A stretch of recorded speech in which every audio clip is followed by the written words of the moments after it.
Assalamualaikum warahmatullahi wabarakatuh. Alhamdulillah rabbil alamin. Wassalatu wassalamu ala nabiyyina Muhammadin wa ala alihi wa sahbihi ajma'in. Subhanaka la ilma lana illa ma 'allamtana innaka antal alimul hakim. La hawla wa la quwwata illa billahil aliyyil azim.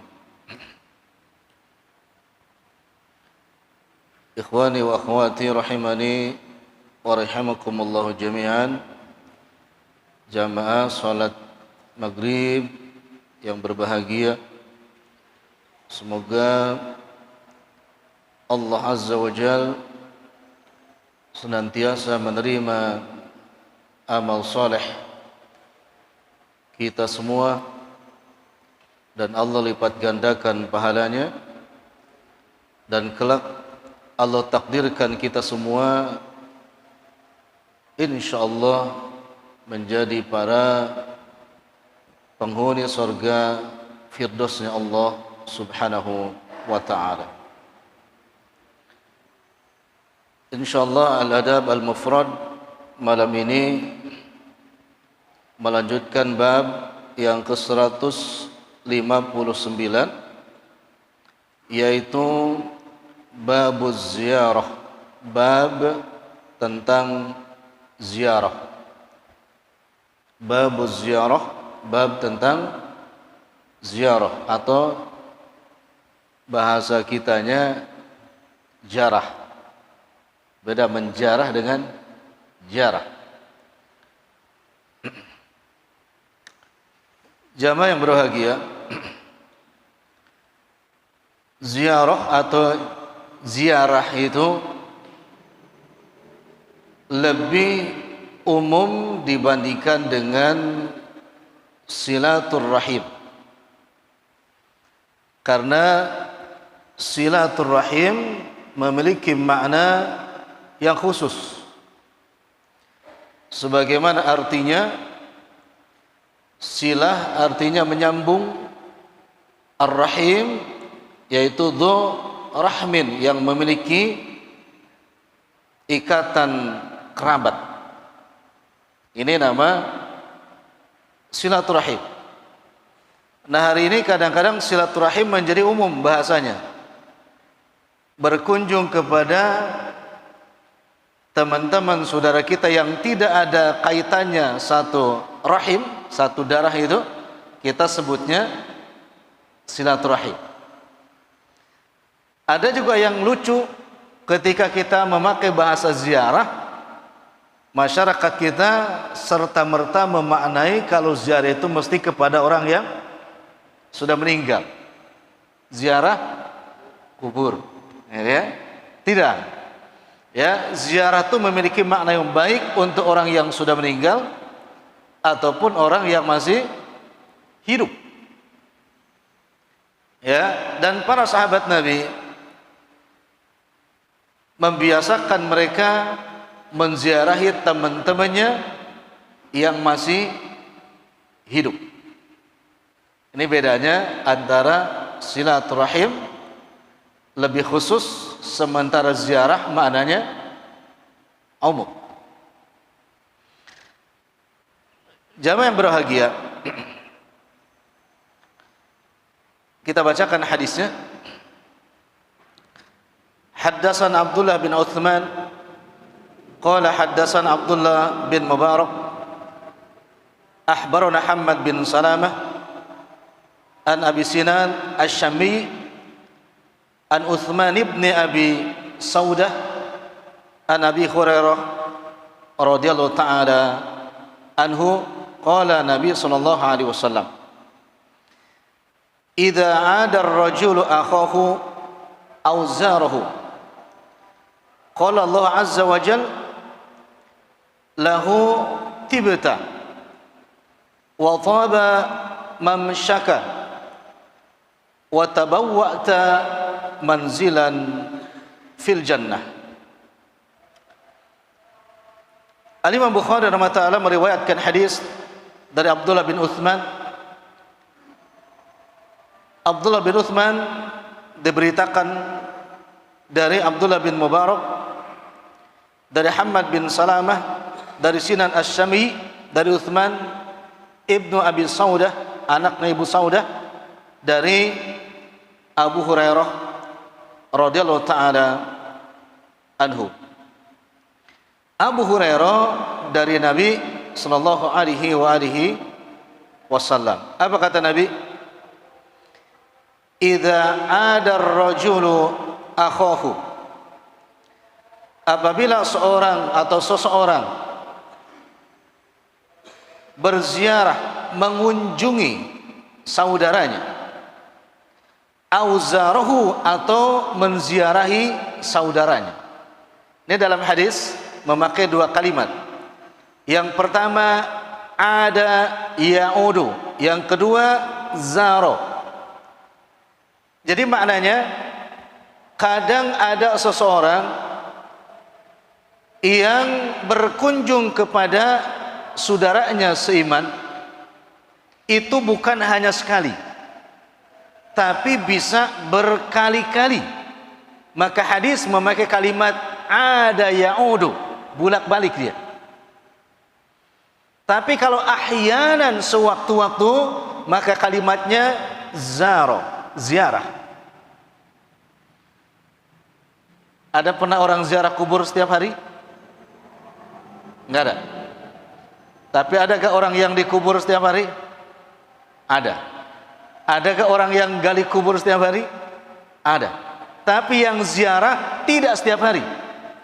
Maka dalam hadis, kalau Bapak berkunjung seminggu sekali, sebulan sekali, 2 bulan sekali, maka hadis memakai bahasa ada akhahu. Dia mengunjungi saudaranya dalam rangka ziarah.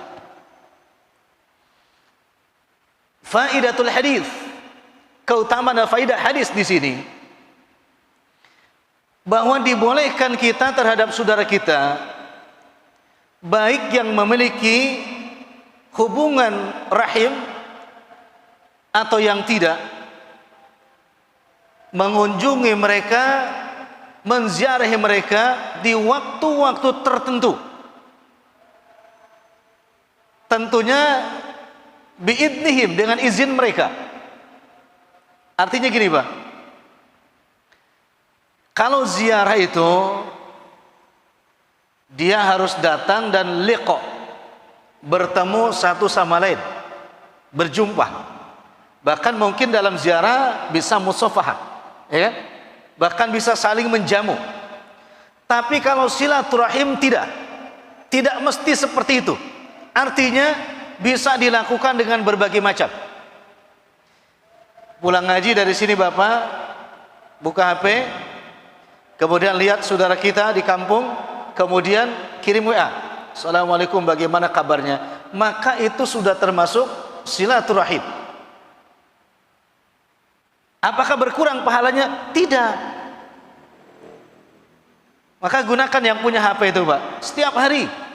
Punya saudara 5, tegur sapa, Assalamualaikum, doakan, saling mendoakan. Maka kita sudah melakukan apa? Silaturahim. Bukan setahun sekali tiap lebaran, tidak. Kapan saja.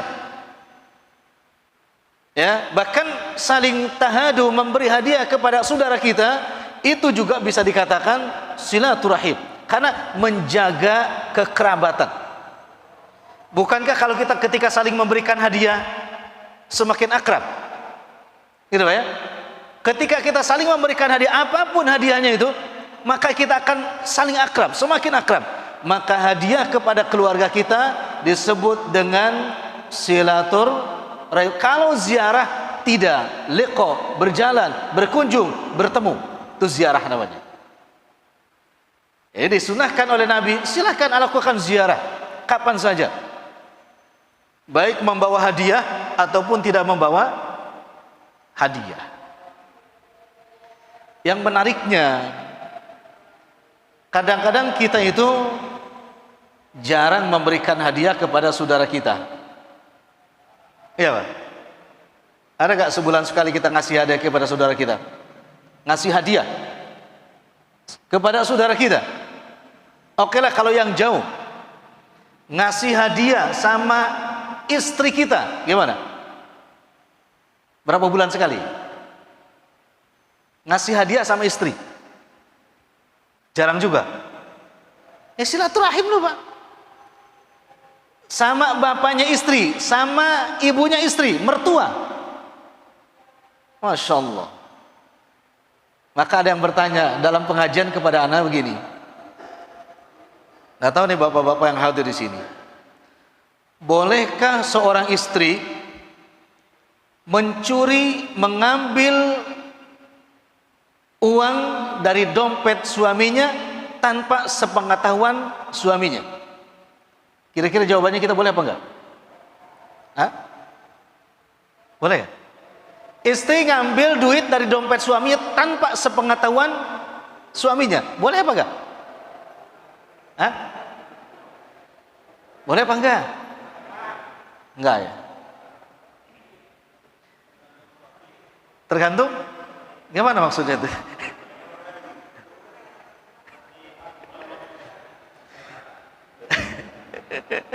Masya Allah.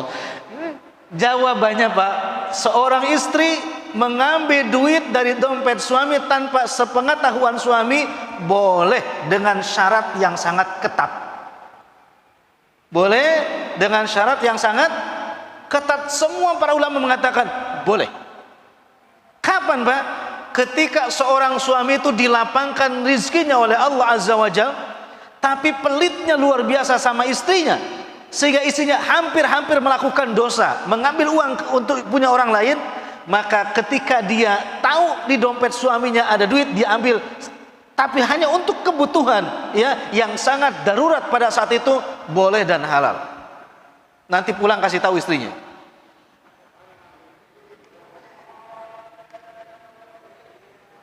Dompetnya di bawah. Ini ada pertanyaan ke anak, karena ada yang tanyanya begini, Ustadz, pernah anak menemukan katanya suami itu naruh dompetnya di jok motor gitu kan. Wah ini kok ya kan kira-kira.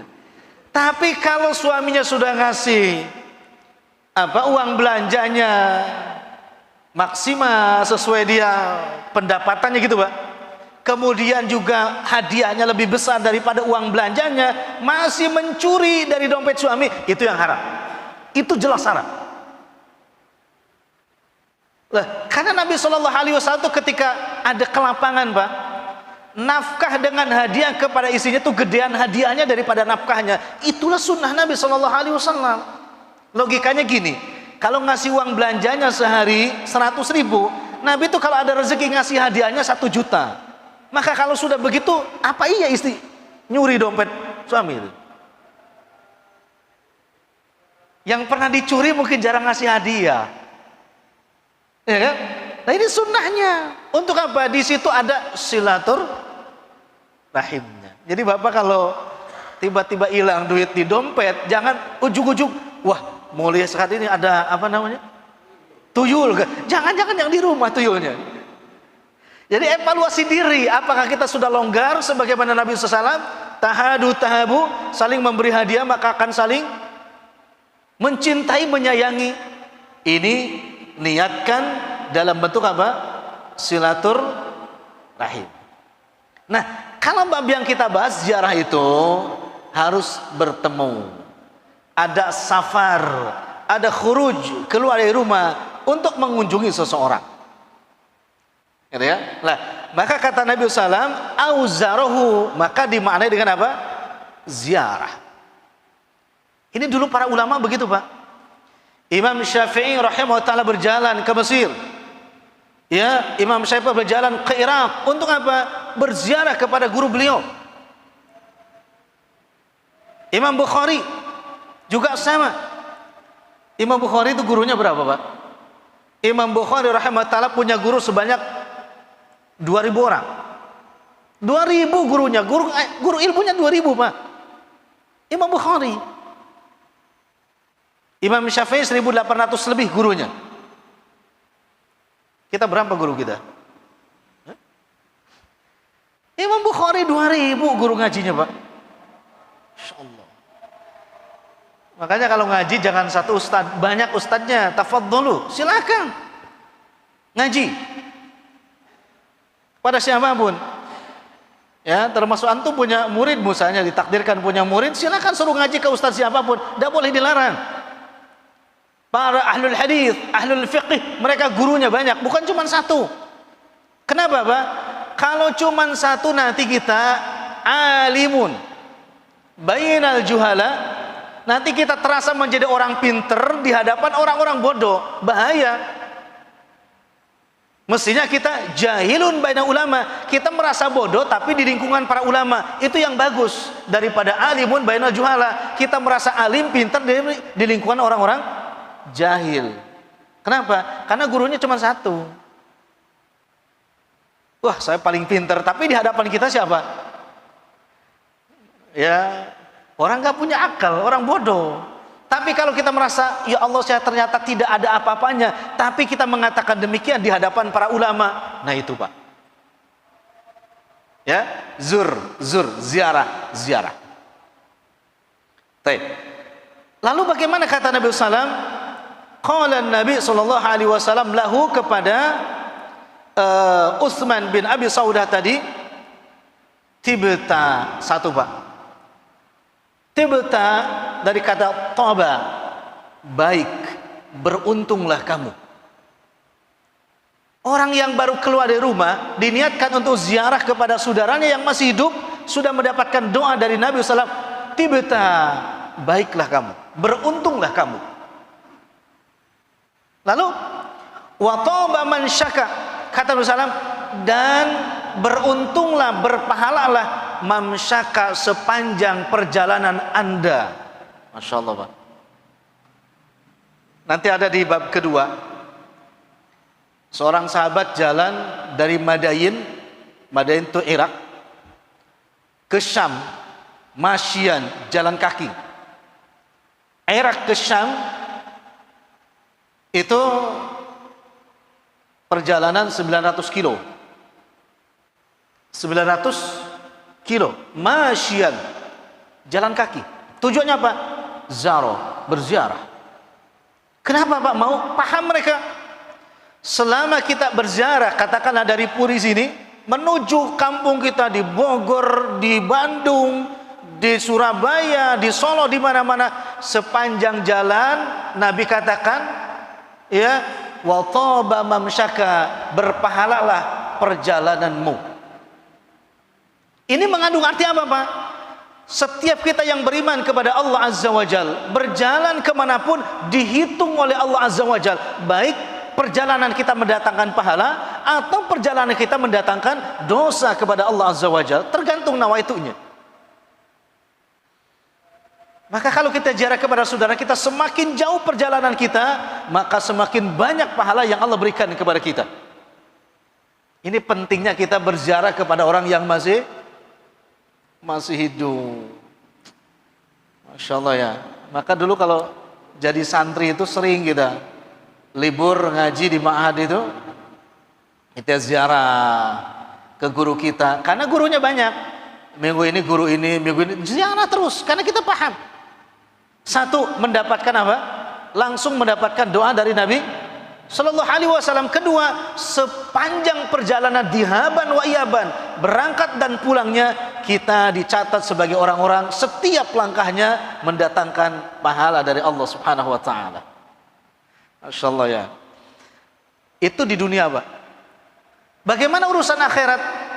Diteruskan dalam hadisnya, wa tabawwabta manzilan fil jannah, dan engkau, ya, kata Nabi Sallallahu Alaihi Wasallam, ya, akan menempati satu manzilah, dijanjikan oleh Allah Azza wa Jalla satu manzilah, satu tempat besok di mana?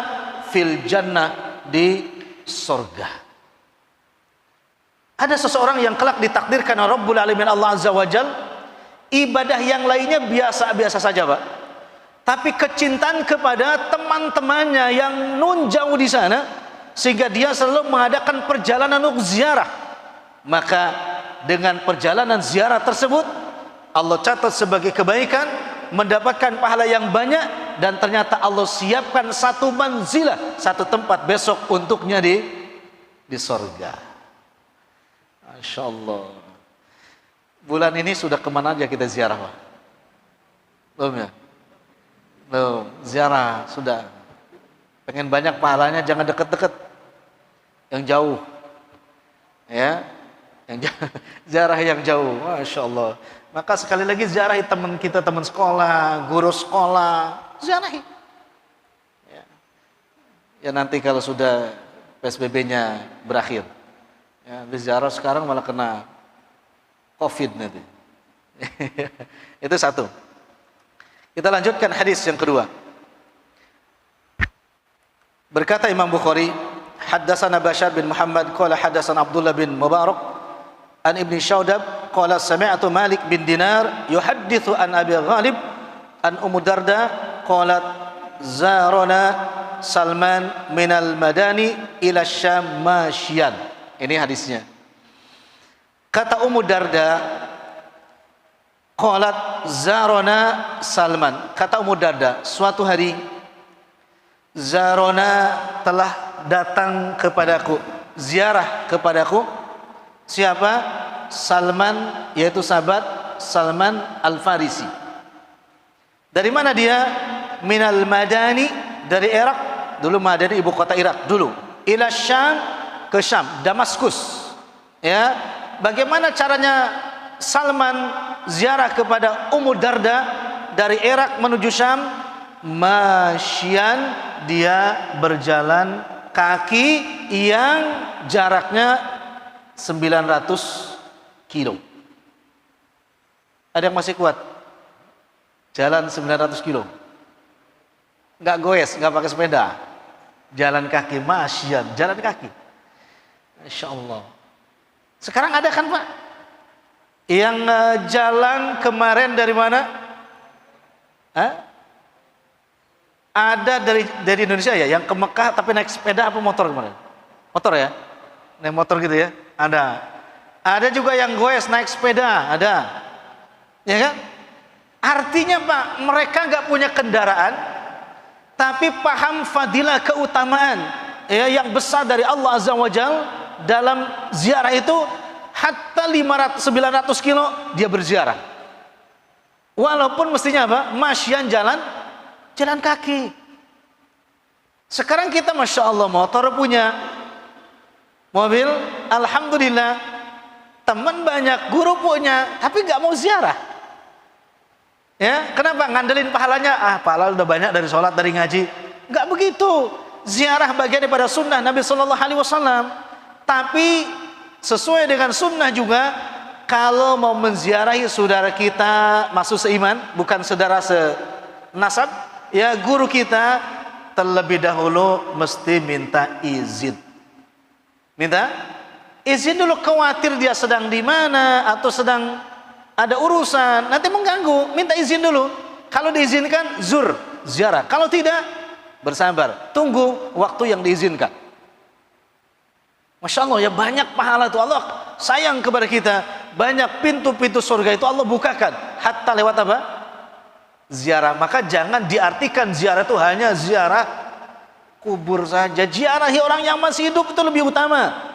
Ya, menziarahi orang yang masih hidup lebih utama. Ini 900 kilo Pak. Syam, apa namanya? Irak ke Syam. Wa alaihi kisaun wa andarwan. Salman itu Pak, bukan orang kaya. Dia memakai kisaun, baju biasa, wa andarwadu, dan memakai celana yang dikatakan qala, yakni sarawil musyammarah, celana yang hanya bisa menutupi dari lutut ke bawah, dan itu ukurannya agak kecil. Ini bukan berarti dulu sahabat ada yang memakai celana ketat, bukan Pak, karena dia miskin. Pakai celana agak kecil Pak. Ya, jangan diartikan hadis ini tuh Salman aja pakai celananya ketat, bukan, dia miskin.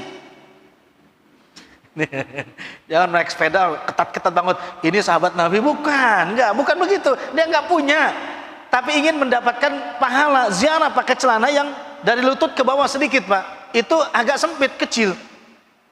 Tapi tetap berjalan dari mana? Irak menuju Syam. Bukan cuma itu. Ruwiya dalam satu riwayat walahi kisaun matmumur ra'si. Pakaian ya yang dipakai oleh Salman itu ya ke atasnya itu nggak punya leher lah. Apa bahasanya yang gini itu kerah. Ya nggak punya kerah gitu karena ngoblong gitu. Ngoblong lah karena dia miskin. Bahkan bukan cuma itu. Sakitul udunain. Kedua telinganya sudah sakit. Sakit itu bahasa Arab maksudnya turun dari kata sakoto. Kalau sudah semakin sepuh, kadang-kadang kuping ini kan, mohon maaf, ini hadis agak apa namanya, ya kan, turun karena agak sepuh, gitu kan. Dagu pun juga turun, gitu kan. Itu kalau sudah sepuh, mohon maaf, ini kan hanya bacakan hadis saja, turun, gitu kan. Kalau udah sepuh, ya. Jadi kalau turun-turun masih muda tuh sepuh itu namanya. Telinganya tuh turun, ini udah sepuh kamu ini, gitu kan? Di sininya ada apa namanya nih? Non mata ini turun juga. Itu namanya Salman, sakitul udunain. Ya, yakni annahu kana arfash. Arfash itu dikatakan tawilun wa aridun. Ya, memanjang, melebar kupingnya itu karena gede gitu. Saking tuanya. Dikatakan Salman pada saat itu usianya 130 tahun. 130 itu masih bisa jalan 900 kilo. Wah, pakai apa itu staminanya, Pak? 130 saya jalan 900, stamina pakai apa itu? Masya Allah. Ya, sekarang itu ya anak aja usia 47 ini, ya Allah udah ada angin dikit udah. Nah, itu Pak, ini masih bisa jalan Pak 900 kilo. Ya Rabbana ya Karim. Kemudian faqila lahu, dikatakan kepada Salman, ya, syawwahtu nafsak. Syawwahtu nafsak. Kamu ini apa namanya? Menyiksa diri kamu, merendahkan diri kamu. Ya, qala berkata Salman, innal khaira khairul akhirah. Gini maksudnya, Pak. Salman tadi pakai bajunya, baju apa tadi? Yang ya kurang mantas lah ya. Celananya juga mengecil.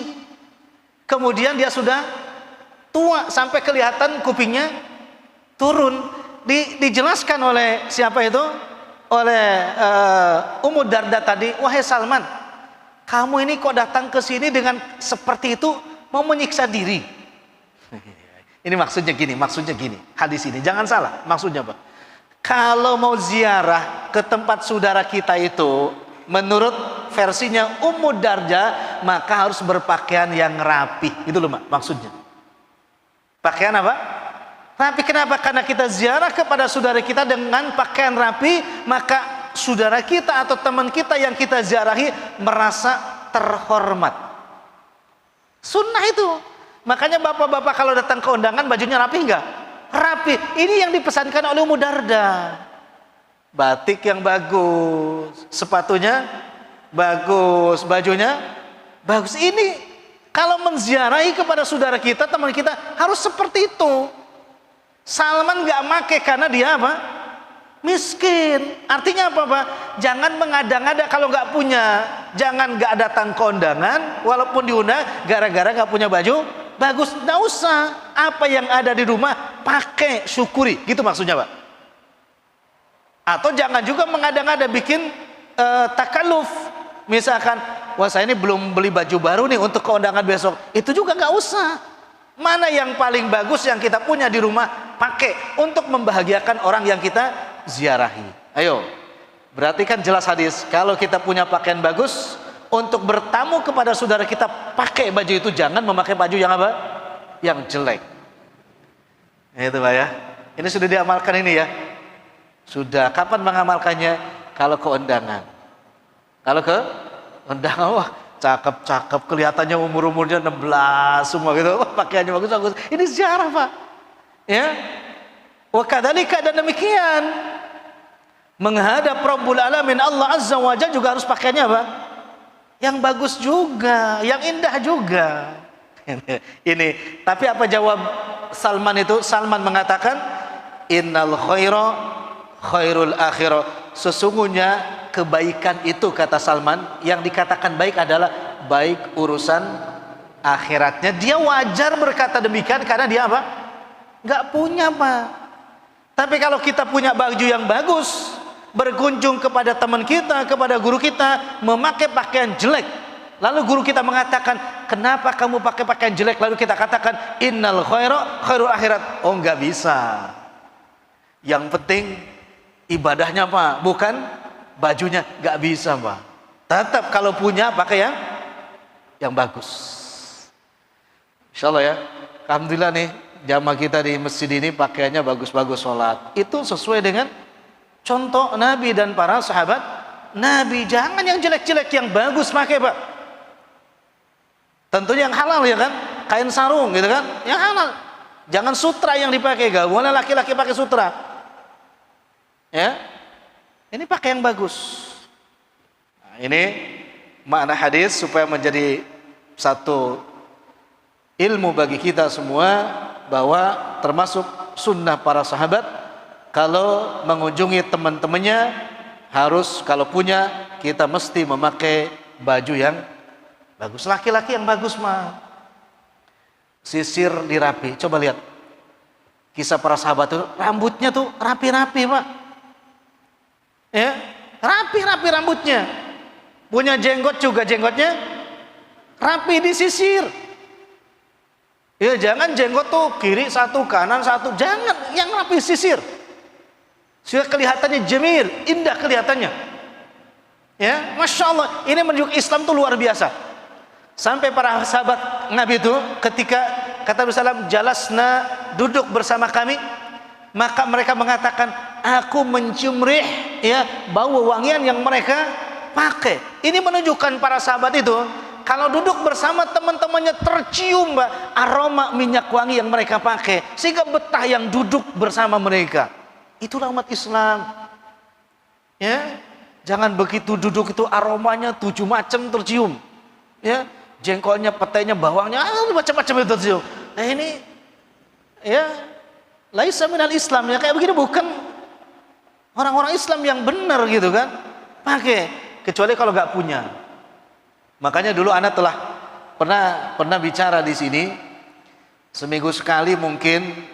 Atau ya kalau ada bapak kelebihan harta, ada yang sedekah minyak wangi di sini, boleh, Pak, supaya dipakai oleh jamaah kita yang dari rumahnya gak memakai minyak wangi.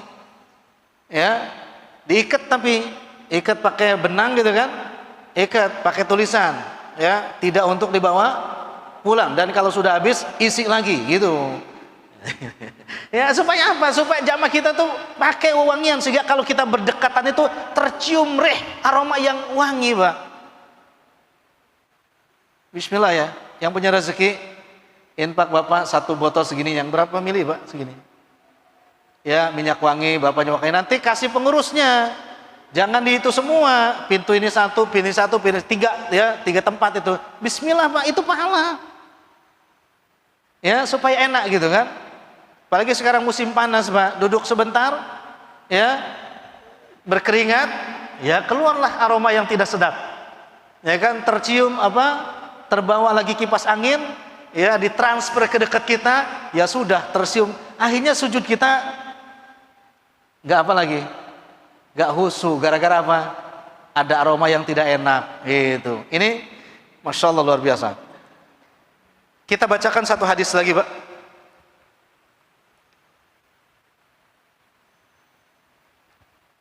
Oh ya, babu man zara qauman fata'ima indahum.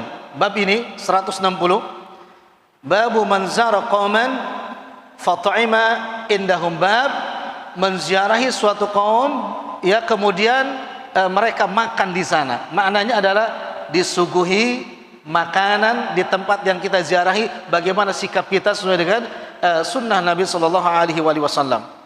Kita bacakan hadisnya. Haddatsana Muhammad bin Salam qala haddatsana Abdul Wahhab an Khalid Al-Hadda, ya, an Anas bin Sirin an Anas bin Malik anna Rasulullah SAW zara ahla baitin minal ansar. Dari Anas bin Malik, sesungguhnya Nabi SAW berziarah kepada Ahlul Bait dari kalangan sahabat Ansor. Fata'ima indahum ta'aman, kemudian mereka menjamu Nabi dan Nabi makan bersama mereka.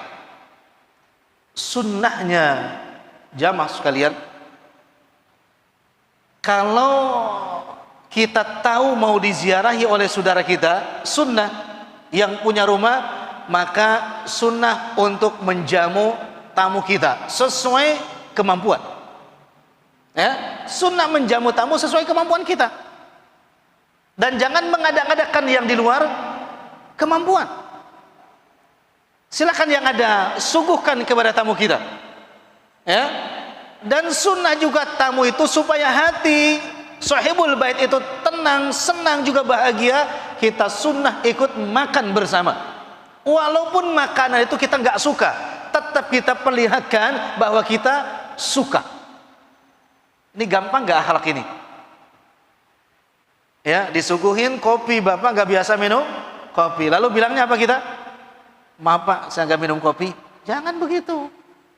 Kalau memang mau nolak, cari kalimat yang lain yang memang tidak akan menyinggung perasaannya. Kira-kira gimana bahasanya pak? Disuguhin kopi, kita nggak suka kopi. Kira-kira mana yang bagus kalimatnya pak? Hah? Mohon maaf, saya apa ya, lagi batuk. Ya. Tapi kalau lagi batuk kan kedengeran kali pak. Di situ batuk-batuk gitu. Kalau nggak batuk gimana? Atau mungkin bisa juga betul. Mohon maaf pak, saya baru saja minum obat, saya batuk, gitu kan? Berarti kan nggak batuk pada saat itu. Kenapa minum obat? Atau mohon maaf pak, asam lambung saya ini lagi tinggi. Ya, kata dokter saya nggak boleh apa? Minum kopi. Ya pokoknya pakai bahasa yang bagus supaya tetap tuan rumahnya merasa apa? Bahagia. Sehingga tuan rumah katakan, oh iya maaf ya. Bapak kira-kira apa pak? Mau jahe atau teh atau susu? Kita katakan apa pak kira-kira? Ya, Nabi Shallallahu Alaihi Wasallam ketika ditawarkan dengan dua hal, dua perkara, maka Nabi memilih mana yang paling akhaf, paling ringan. Aisar yang paling ringan itu dipilih Nabi. Yang paling meringankan beban tuan rumah itu yang kita pilih. Ayo, mohon maaf pak, susu, kopi, jahe, air putih. Kita bilang apa? Hah? Wah, takwa luar biasa, air putih aja pak. Nah itu yang benernya pak. Jangan, saya sih biasanya di rumah itu susu saya campur, wah itu bikin susah itu, musyakal, bikin susah itu. Akhirnya tuan rumah tuh bingung, ya apa ya? Jangan begitu pak. Pilih yang paling ringan, yang paling memudahkan tuan rumahnya. Cukup pak, cukup saya air putih saja. Masya Allah. Ya. Jangan pakai tambahan air putih pak, tapi dingin ya pak. Nggak usah, itu juga bikin beban pak. Mikir juga air putih sudah disuguhi dingin atau hangat atau biasa, nggak ada masalah. Ya Allah, di sini aja kita kadang-kadang masih belum pasir ya. Saya ada lagi bercanda pak. Udahlah pak, apa yang ada di kulkas keluarin semuanya. Itu nggak boleh itu, nggak beradab pak. Ya. Hatta mal ikhwah, walaupun dengan teman kita tidak boleh pak, karena tidak menunjukkan adab seorang muslim. Tidak semestinya bercanda bergurau pada saat enggak. Kenapa? Karena di situ ada pahala antara yang menjamu dengan yang dijamu. Maka yang dijamu itu jangan bikin macem-macem pak. Sudahlah, yang pilih yang paling ringan. Nasi kebuli pak, nasi goreng, nasi liwet, atau nasi kemarin pak. Nasi kemarin maksudnya nasi kemarin itu kan nasi bagus juga pak. Ini yang paling ringan. Itulah sunnah Nabi SAW. Dalam segala hal Nabi selalu memilih yang mana? Yang paling ringan. Walaupun Nabi bisa minta yang bagus pun bisa, tapi Nabi gak pernah milih itu. Milih yang paling ringan. Masya Allah. Mudah-mudahan bisa diamalkan. Udah masuk Ustaz? Hah? Baik.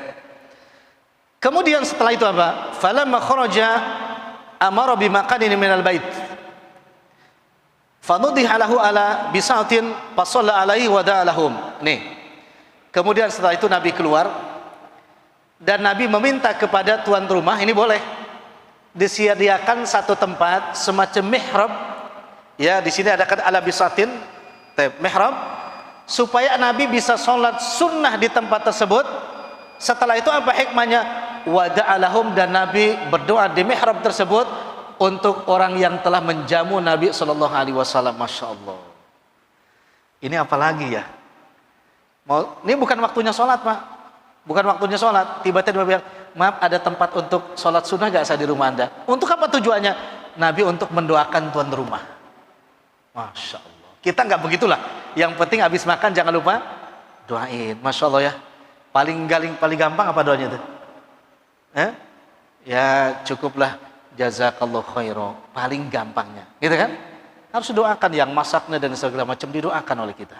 Ini yang dilakukan oleh Nabi SAW. Jangan lupa mendoakan orang yang menjamu kita. Ya, Nabi cari tempat sholat sunnah mutlak, mendoakannya. Kalau kita enggak, cuma itu aja. Kita lanjut, insya Allah ba'da azan. Tafadhol. Baik, Ana tutup dengan loncat bab yang terakhir, yaitu bab fadliz ziarah, bab keutamaan ziarah. Jadi apa sih keutamanya? Ya.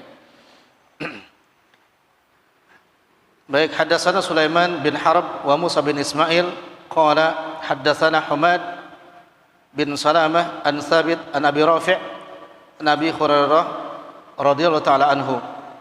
Ani Nabi sallallahu alaihi wasallam qala zara rajulun akhun lahu fillahi ta'ala fi qaryatin ukhra. Kata Rafi dari Abu Hurairah, seorang laki-laki berziarah kepada saudaranya di salah satu kampung. Fa arsadallahu ta'ala lahu malakan ala madrajatihi. Maka Allah mengutus seorang malaikat yang menjelma manusia, ya, dia mencegat laki-laki itu di jalan yang dia akan melewati untuk berziarah kepada saudaranya. Faqala, lalu malaikat itu bertanya, "Aina turid? Mau kemana kamu?" Qala, "Akhun li fi hadil qaryah." Saya mau berziarah kepada saudaraku di kampung ini.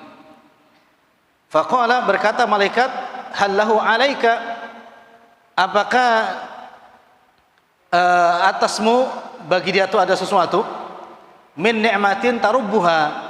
Dia tuh punya harta, punya atau kamu punya merasa berjasa kepadanya sehingga kamu ziarah kepadanya. Qala la, kata dia, aku tidak. Inni uhibbuhu fillah, aku berziarah kepada dia karena aku mencintai karena Allah. Perhatikan hadis ini, kesimpulannya. Seorang laki-laki ziarah kepada saudaranya, ternyata Allah mengutus seorang malaikat, ya, yang menjaga persis di jalan dia lewat, dan malaikat bertanya, "Mau kemana?" Lalu laki itu berkata, "Saya berziarah kepada saudara saya." Lalu malaikat bertanya lagi, "Apakah kamu pernah berhutang jasa kepadanya, atau dia tuh sedang mendapatkan nikmat?" Maksudnya gini, Pak. Ada orang ziarah ke saudaranya itu karena tahu dia baru dapat gusuran umpama. Dia, "Wah, saya mau ke tempat teman saya tuh." Kenapa? Baru saja dapat gusuran. Kira-kira kebayang nggak mau ngapain dia? Ya setidaknya lah, ya gitu. Atau kata dia, min ni'matin tarubuh, atau kamu merasa punya utang jasa. Mungkin dulu pernah kamu ditolong gitu kan? Ya, maka sekarang apa jawabannya? La, ini uhibbu fillah. Enggak, saya datang ke dia karena semata-mata saya cinta karena Allah. Ingat, Pak, akan mendatangkan pahala tadi yang banyak kalau kita datang kepada teman-teman kita, guru kita, satu tujuannya karena cinta karena Allah, bukan karena kita merasa berjasa, apalagi karena minta sesuatu. Dia baru pulang umroh, jadi saya siapa tahulah saya dapat ya air zam-zam, dapat kurma. Dia baru pulang dari mana gitu ya, supaya dapat. Enggak Pak, ini memang karena Allah. Faqala, maka berkata malaikat tersebut, "Fa inni Rasulullah ilaik." Sesungguhnya aku adalah utusan Allah, diutus untukmu. Inna Allah azza wa jal, karena Allah azza wa jal ahabbaka kama ahbabtahu. Kata malaikat, aku diutus oleh Allah untuk menyampaikan Allah telah mencintai kamu sebagaimana kamu mencintai dia. Masya Allah. Ini keutamaan apa? Ziarah. Ternyata yang ziarah karena Allah sepanjang jalan sampai pulang dia termasuk kekasih Allah Azza wa Jalla. Kenapa? Karena dia juga telah mencintai hamba Allah yang lainnya. Ya Kak, silahkan berziarah tapi semata-mata niatnya apa? Karena Allah. Baik, seperti itu Pak ya. Masih ada waktu berapa menit? Ya, silahkan kalau yang tanya sampai waktu iqamah. Mangga. Waalaikumsalam warahmatullahi wabarakatuh.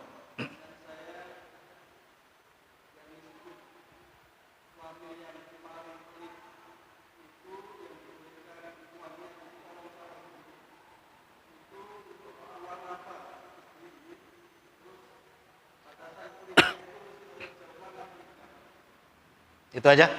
Alhamdulillah. Ini mudah-mudahan mewakili semuanya, tapi udah soleh semua alhamdulillah. Yang dikatakan pelit itu Pak adalah dia punya duit tapi tidak memberikan nafkah sebagaimana mestinya, sehingga untuk lauk pun nggak cukup, apalagi untuk yang lainnya. Tapi suami minta lebih. Ada apa nih di rumah? Padahal dia ngasihnya pun juga nggak cukup, beli minyak nggak cukup. Katakanlah dia cuma bisa beli beras Pak, ya kan? Nggak ada lauknya. Padahal dia punya duit. Itu termasuk apa? Bakhil, pelit. Atau sudah punya, dia dikasih makan terus, lauk sudah ada, makan ada, tapi gak pernah diajak jalan sekalipun gak. Ini suami, para suami ini yang soleh-soleh. Nabi pun ngajak jalan istrinya Pak. Nabi ngajak istrinya naik unta berdua, Masya Allah. Bahkan Nabi termasuk pelit juga, tidak hanya ini yang ditanya memang pelit materi, ya, ajak jalan. Kemudian Nabi juga sering memberikan hadiah. Bahkan Nabi pernah ikut balap ngajak Aisyah ketika Aisyah badannya sudah mulai gemuk, diajak lari. Lalu Nabi mengalah, apa? Nabi ngasih hadiah.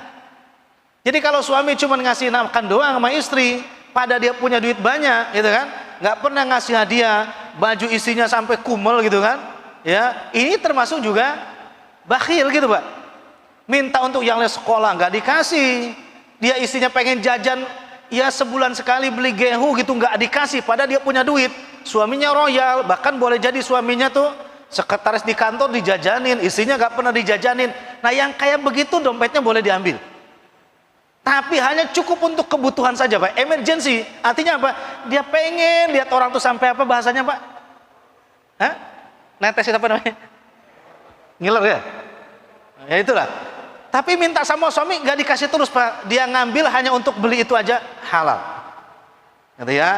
Tapi kalau sudah suami jajan dikasih, sebulan sekali makan anuan di mall boleh, dompet masih hilang, nah, itu nggak bener, itu udah nggak bener itu. Jadi itu seperti itu ya. Jadi para suami harus soleh. Memang indah Pak, ajak istri kita jalan minimal seminggu sekali, naik motor gandengan, itu Masya Allah Nabi begitu Pak. Ini kadang-kadang mohon maaf ada suami yang kalau dijamu oleh temennya itu Pak, temennya dipuji masakannya itu, tapi giliran di rumah gak pernah muji masakan istrinya. Itu pelit, namanya pelit pujian, nah kan? Istri orang tuh lo masak, oh enak kamu tuh memang luar biasa, tapi di rumah tuh gak pernah muji masakan istrinya Pak. Wah ini ajib bin bahaya ini. Insya Allah itu konotasi pemahaman yang boleh diambil, wallahu a'lam. Baik, masih ada?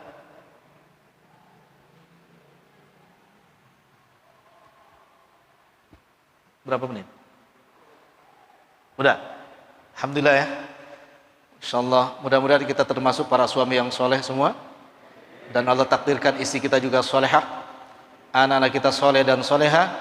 Bil khusus jamaah yang hadir di sini semuanya kelak Allah takdirkan kita sama-sama, mudah-mudahan walaupun kita banyak dosa, Allah berikan kemudahan untuk bertaubat, dan Allah takdirkan kita husnul khotimah dan kelak berada di surganya Allah Subhanahu wa taala. Wallahu taala bisawab. Subhanakallah bihamdik, asyhadu an la ilaha illa anta astaghfiruka wa atubu ilaik. Wassalamualaikum warahmatullahi wabarakatuh.